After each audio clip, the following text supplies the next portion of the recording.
They took my brother off the streets, gave him a place to stay, and even found him a job.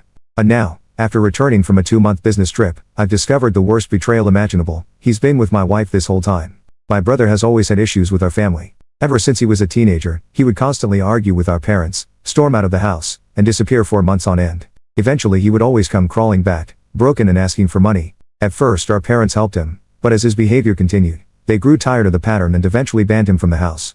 Even then he'd keep showing up, promising he had changed. He would beg for another chance, only to revert to his old ways within a few days, causing more fights, more chaos, until he left again. This cycle repeated itself over and over until my father finally put his foot down and permanently banned him from our home. When my brother ignored this and came by anyway, my parents had no choice but to call the police on him. Despite all this, he kept reaching out to me, pleading for help, saying he regretted everything he'd done and needed a place to stay. For the longest time I ignored him too.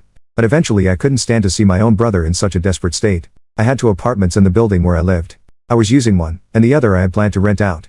But when I saw my brother living on the street, I made a decision. I gave him the apartment to live in and even got him a job at the company where I work. Yes, I knew it was a risky move, but I did it out of love and hope that maybe, just maybe, he had finally turned his life around. For a while, everything seemed to be going smoothly. I thought he was finally changing, becoming a better person. So, when I went on a business trip to open a new branch in another state, I asked my wife to keep an eye on him to make sure he stayed out of trouble.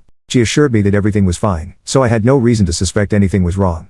But then, 2 months later, you can now check if there is a part 2 by clicking share and more. I was given the opportunity to come home 15 days earlier than planned. I didn't tell my wife I wanted to surprise her. I missed her so much and was excited to spend some quality time together. I brought her flowers, chocolates, and her favorite perfume.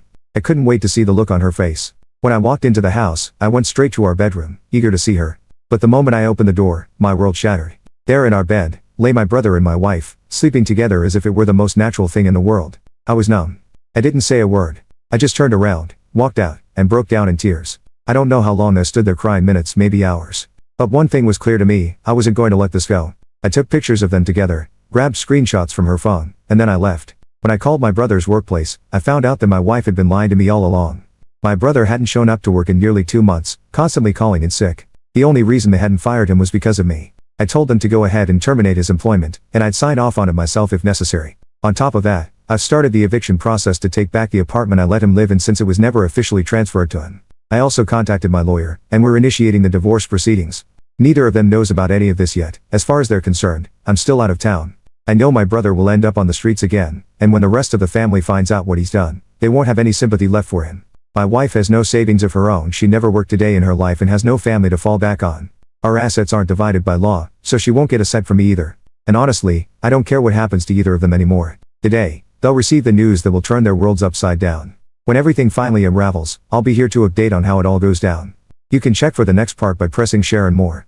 If you enjoyed this story, remember to like and share. Thank you.